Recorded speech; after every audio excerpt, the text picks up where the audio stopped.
Now I'm live. Slight technical difficulties. Hello, if you are just now tuning in or tuning into this live interview, I'm Echo Menges for the Edina Sentinel and NemoNews.net with Lori Moots-Clair. She is the administrator of the Knox County Health Department. Hello, Lori. Hi, how are you? Pretty good. Pretty mellow Monday. It has been. It's a pretty day outside. Really pretty. So we are going to revisit today, Echo. We tried to have this meeting on, was it Friday? And the metal roof at the health department sort of did bad things to the feed. So I'm here at home today and we're going to talk about masks. Perfect. So you've got a couple of different ones there. I do. I have several. I wanted to start off by showing people a lot of the things we're hearing about in the news are the N95s.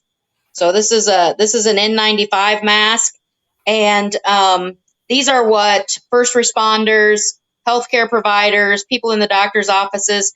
We have a very, very small supply of them at the health department that we're using when we're having face-to-face contact with clients. But those are not going to be readily available to the public to wear. What the public's going to see is either these paper surgical ear loop masks, like our typical for the dentist office, or sometimes the I can't even say the word, opticians, the eye doctors, opticians, that's the word. And these are only good, they're about a one use. So if I wore this one out to the grocery shop, as soon as it's wet and yucky, it's paper, it's done. So again, disposable and something that the general public might have. If you pick them up out of the boxes in front of doctors' offices, you might have these. Don't wear these over and over. Don't take them home and dry them and wear them again. They're actually not going to prevent you from getting COVID. They're not going to hurt anything. They're certainly a barrier, but they're more for people who are coughing and sick and that type of thing to stop things from spreading. So, again, surgical paper masks, and don't use them over and over. Use them, and then when you're done with them for that purpose, get rid of them. That's the kind of mask that I have. Well, this paper surgical. I had some like that, except for I've just been running out. And right. I'm wondering, can they be used in conjunction with a fabric mask? They could. Now, that would save them to some degree. And you even see, I would say you could use them as a filter, maybe. People are sending us masks, so that we so appreciate that. But I'm not a crafty person and I don't sew, but I have had people sending masks to the health department. So this is my personal fabric mask, made. I think this one was actually made by our bookkeeper's family member. But it's got a little piece of wire rib where the nose goes, and it's got some ear loops in its fabric. And this one can be washed. So if I wear this for the day, for instance, I wore this one out Saturday, I went grocery shopping. So when I'm outside and there's nobody around me, I don't have this on. But when I went into the store, I put this on, making sure that it covers my nose and mouth. And then when I got home at night, I threw it in with laundry. So it can, whatever fabric you've got, as warm a water as it will stand in soap will clean that well. And so you shouldn't wear them over and over and not wash them. You should wash them regularly with as warm a water as the fabric you have will stand, and soap. And then my sister-in-law's mother also makes masks, and she sent me this. I don't know if you can see the rope ends. Echo, you had to just show me a minute ago how this works. Mm-hmm. Thank you. But it goes over the neck. The loop does. And then it's got a place where you can put filter paper in it. So you were kind of schooling me on that too. I was thinking coffee filters, but you could take filter, like from furnace filters and things, and put a filter in there. And then it goes up and tightens up and goes around the nose and mouth. I think all of those are very good ideas. And, you know, at first when this all started, the word was that homemade masks would not help. And what I will tell you about that is that homemade masks for frontline workers and healthcare workers who are trying to prevent getting N95 and are right up in somebody's grill. That was not going to help on its own because it didn't have that filtration necessary. But these are great, and the CDC is now recommending that the general public go to using either the paper surgical masks that are disposable, and chances are you're not going to find those and you have to dispose of them, or to these cloth homemade systems that you can wash with hot water and soap. So if you're out, even here in Knox County, and that was one of the questions I had this morning, well, we don't have any positives here. We don't need to wear masks when we're in Dollar General or CNR, right? That is absolutely wrong. We should have these on when we're going out to shop at any age and any risk category, just to protect ourselves right now.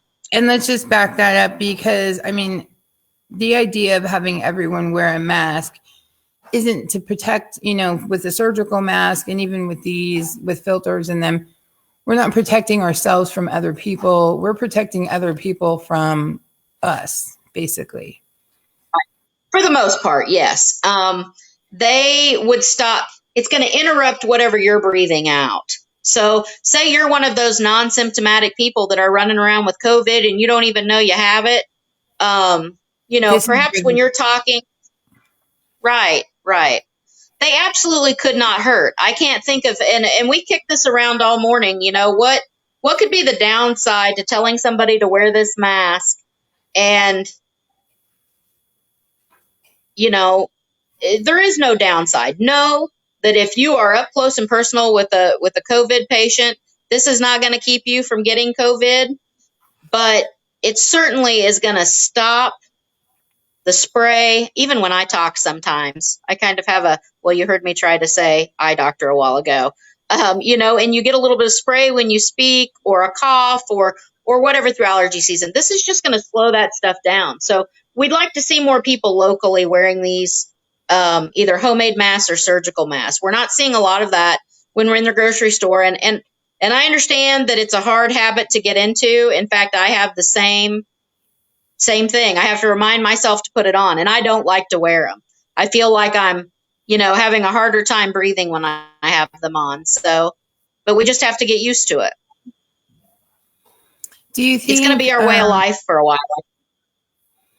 Do you think a lot of people aren't really understanding what the mask is for? It seems, I think I've noticed a number of people not understanding why anyone would be wearing a mask out in public because, either they know that it doesn't protect them and they don't see the point in it. Right. I think mixed message too. At first we said, oh, these won't help, don't bother with them. And that it only an N95 can keep safe. But I think with the method and the approaches that we're taking right now, it's not only keeping our frontline workers safe, but stopping the spread, locally and in public. These can help. They can slow down that spread. So if you have something blocking your nose and mouth, and you cough or you spray when you speak, it's not going to travel that 5 to 6 foot that it could if you were just wide open talking. So it's just doing your part to protect the public and protect yourself. I mean, there's always a chance. I'm not good with the numbers like my planner, but I watched a study on CNN the other day about the effectiveness and the filtration of an N95. Yes, this is probably 1/10 of that capacity, but it's something. I mean, it's something. It's not nothing. So it couldn't hurt.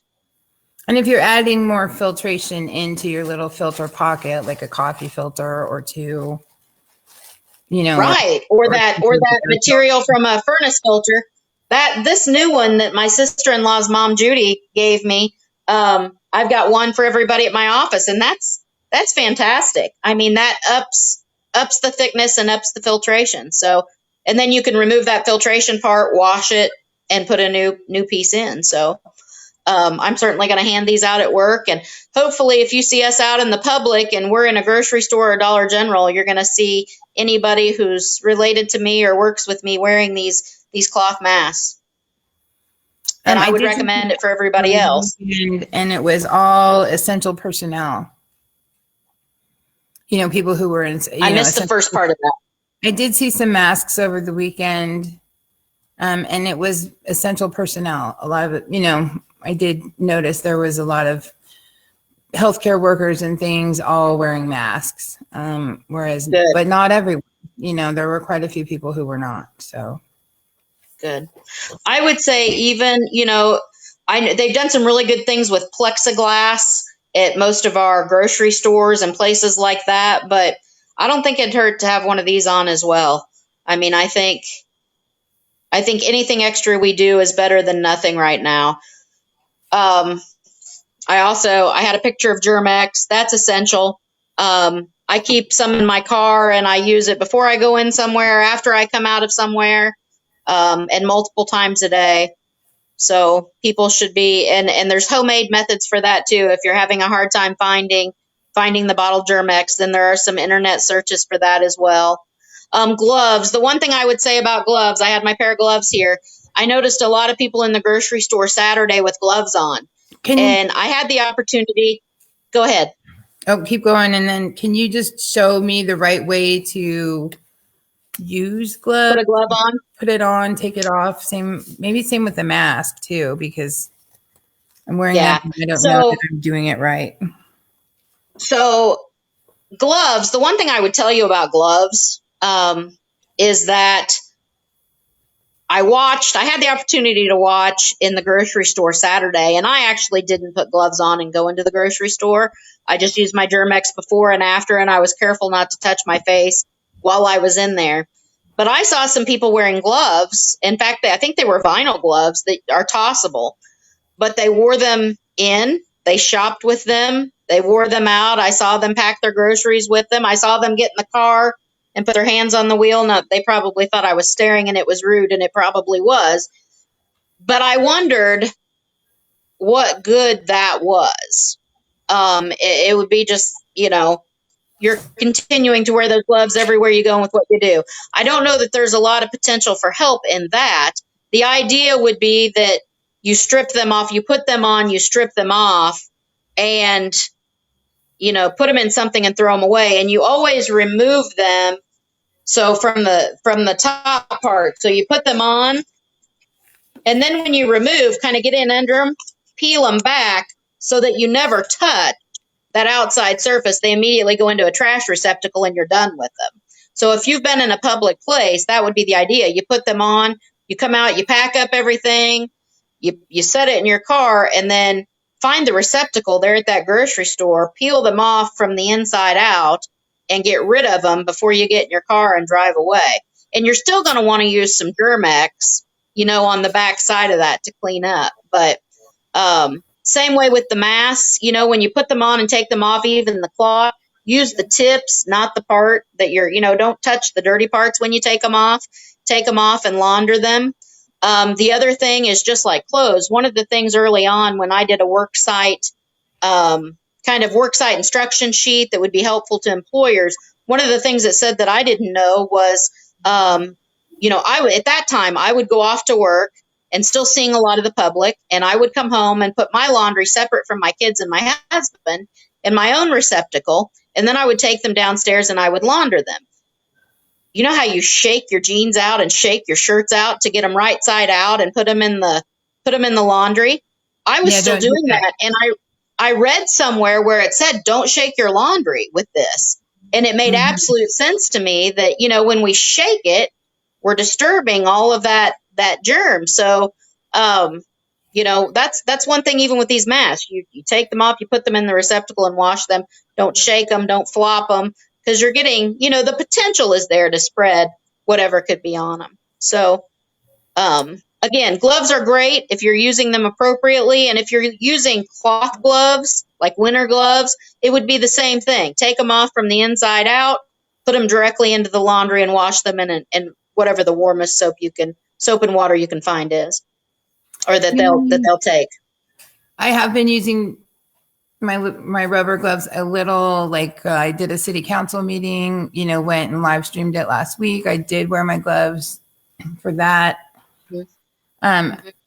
for the food pantry distribution, the food cupboard distribution. But Sure. I found that the one thing that this helps for is to help me keep from touching my face so much. Right. If you've got them on, it reminds you not to touch your face. Yeah, if I've got them That's on, good if that, that's kind of like a visual if that reminder. works for you. Yeah. But Now, I will say I too, don't really see a use for them that doesn't. I mean, cross contamination is fast and easy to do. right. Can you sanitize these? Which ones? The gloves? Rubber gloves? Yeah. Can you hand sanitize them and use them Depends on the again? glove.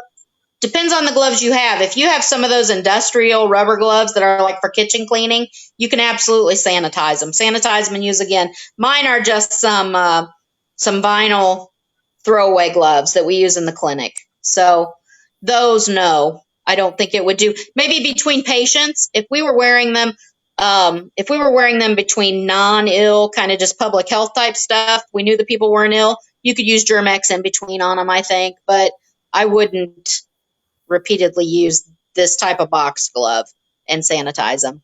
It could puncture them probably. But vinyl kitchen gloves are much thicker, and I would think you could sanitize those.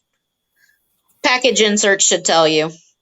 I was getting ready to tell you that for N95s, we had a really neat thing done locally.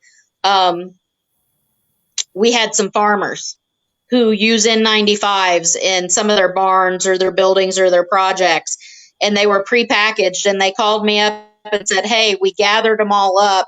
What should we do with them?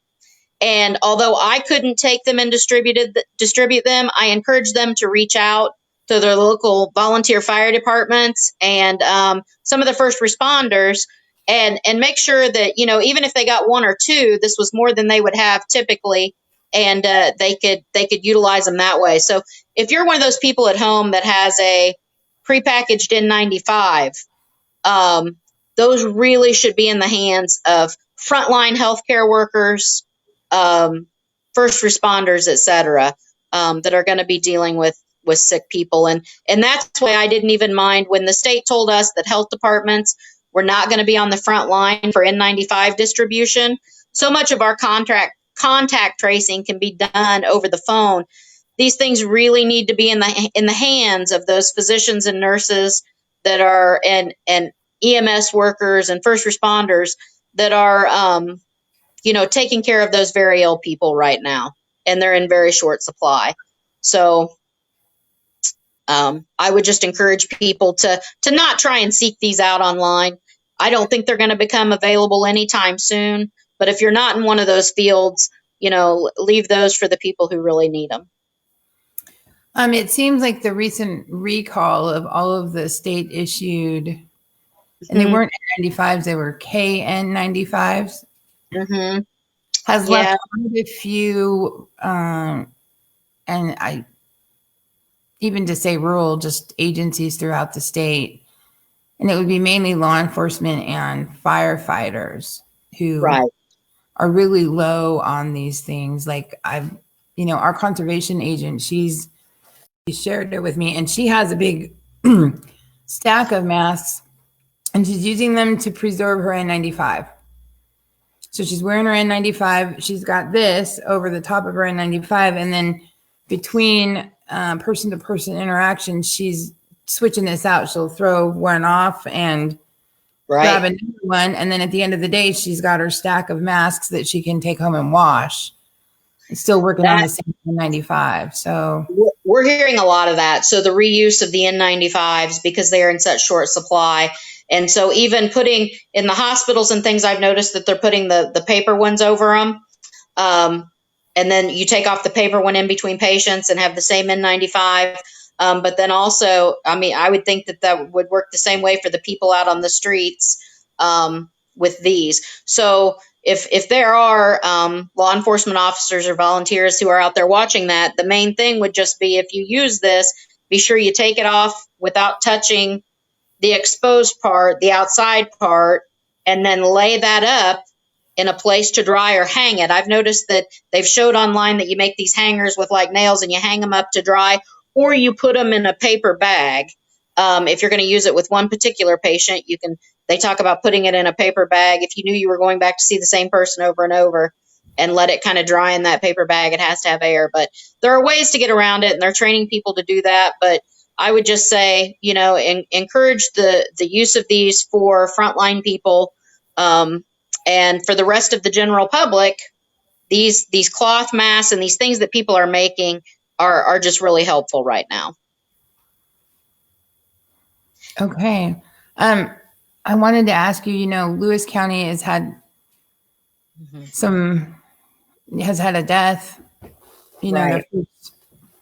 their first positive test case, has died, and now they've got 4 more. Right. That was the count yesterday, and I haven't talked to anybody today. It was a busy weekend in our area in that we had the case count go up the end of the week in Scotland County, and then everyone knew that they'd had the reported case in Lewis County, and then Blessing Hospital released the death of that patient, or from Lewis County, that there was a death from Lewis County, I think, over the weekend, and then 4 more cases. So I think those were the numbers, but it really, just more numbers was what I heard with that. And that's frustrating, I think, for people, because we feel like, that, and you can even see it. I don't know about you, but I think traffic seems like it's up. I went to get groceries on Saturday in Kirksville, and I can tell you things looked really busy to me. So I think traffic's up and the weather's great, and people think we're on the downhill slide of this thing already. And I'm not sure that's the case. And you and I have talked before that here in Knox County, we should be treating as if we don't have the testing capability or the number of people being tested to know for sure, but it's everywhere around us. So I have to assume that it's here in Knox County as well. So we need to practice all the things we're preaching, and the social distancing and the stay at home. And hopefully it can make a difference. But we sure feel for our counties and our neighbors, what they're following and having to work on. With case, they've got the case in Clark, and then now several in Lewis, several in Scotland. There's a case in Shelby. It's kind of, we're, Adair. Every county touching us, but Schuyler County now has one with regard to being a close contact to us. We are one of, I think I counted this morning, 17 states. Knox is one of 17 in the 114 counties in the state of Missouri that doesn't have a reported case yet. But I think I told you last week, that doesn't mean we're not working it. We've had several tests. We've had, going on 25, over 25 now, quarantined households. So we've certainly been working it, and I believe it's there, and I believe we have to continue to follow the guidance, which is stay home, no mingling among household contacts. We had some concerns over the weekend that there were some potential parties out there with young kids mixing and mingling, and we need to, as adults, I encourage you to check in on the kids and check in on your friends and neighbors, and please discourage that stuff, because that's where everything goes wrong. We need to not think that because you're 10 to 20 years old or 20 to 30 years old that you can't be a carrier for COVID. We saw that in the Adams County report from Quincy, Illinois. That's how their first outbreak began. There were a couple of parties, and the gentleman had gone to both of them, and it just turned out badly for people, it seemed like. So I need people to be careful, and let's not get ahead of ourselves with opening up the congregate activity. It's interesting to help limit, public gatherings and things. The churches in Edina have really, several of them, we've been helping the Methodist Church live stream their Sunday service, for a while now, at least a month, and the Assembly of God, they're recording and then posting videos of everything. Christian Church. I didn't realize it's Christian Church. Yeah, I saw it this weekend. I love it. And I think we're going to have some practices come out of this that we're going to stick with for a while. So like our family. Catholic Church. Yeah. my family, or not my entire family, but I myself and my husband checked in on about 4 services Sunday. Even one up north of Kirksville. Our son's flag football coach is a pastor, and so we got to see some of what he was doing. So we're enjoying that, and I hope churches continue to record and put those up later, because it's good for everybody. Well, it's helping with the social distancing for sure, especially It is. probably with our most challenged demographic, which would be the older. And that's the thing I read this morning. The CDC article that I was reading stated that even when, Governor Parsons is looking towards that initial opening date for Missouri, the 1st of May, that doesn't mean that everybody should go right back to the way of living. If you're high risk, meaning any chronic condition, or over the age of 65, you still need to, you're still going to need to be practicing that stay at home until things get a little calmer. And as far as the rest of us, we were all speculating about what that means, and we assume for rural Missouri there will be some lightening of the guidance, but that does not mean get in a car and go to hot spots and come home, because we just can't do that yet. And we know that hot spots are already stating that, I know, is it St. Louis and Kansas City have already said, we're doing the stay at home till May 15th. So they've extended beyond what the state regulation is. So, when we open up, that means a little more freedom. I think I said the other day, I hope that means a cruise night where we all get to honk and wave at each other. But that doesn't mean go right back to traveling and going anywhere you want and large groups of people, unfortunately. Today is the first day of the spring turkey season. Have you guys had many hunters call and tell you they've come into the county from hotspots or elsewhere and checked in with you? I wish that I could tell you I had. We did some postings, but we have not. What we have had is several calls of concern about hunters and gatherers. And like you, I watch the social media feeds, so I'm seeing the businesses. I did a little just surveillance myself Saturday. I had to go pick up some groceries, so I stopped at Dollar General here in Edina.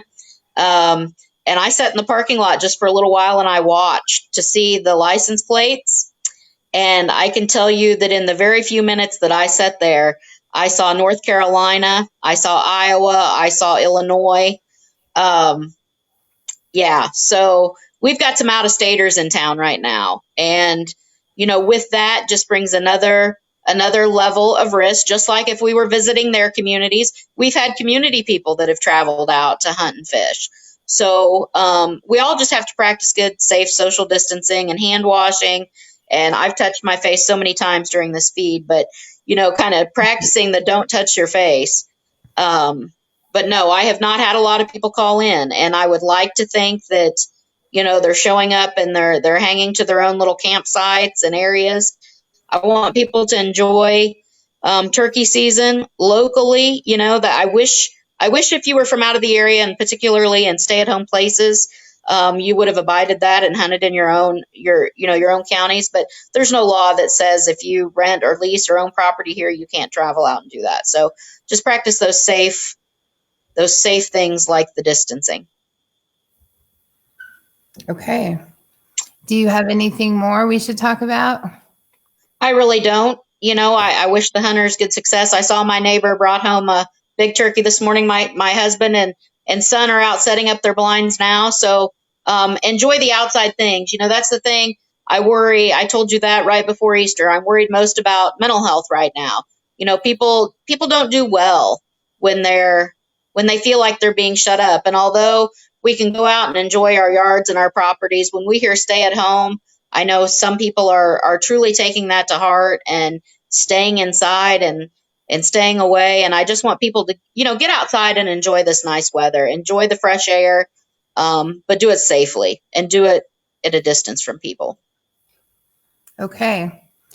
Thank you so much, Lori. Thank you for taking the time. Thank you. And for everybody out there, get some of these homemade masks. They're great. And if you're making one, let your friends know. I have an affinity for quilting videos, and so some of my YouTube subscription list of quilters and sewers and things, there is a ton of tutorials on how to make these online. We have a lot of really talented people here in our area and across the country, and I think we're seeing ingenuity kick in, and we're making up for what we can't gather. So it's been nice to see, and we certainly appreciate it at the health department. And I appreciate you. Thank you so much. All right, take care. Okay, bye.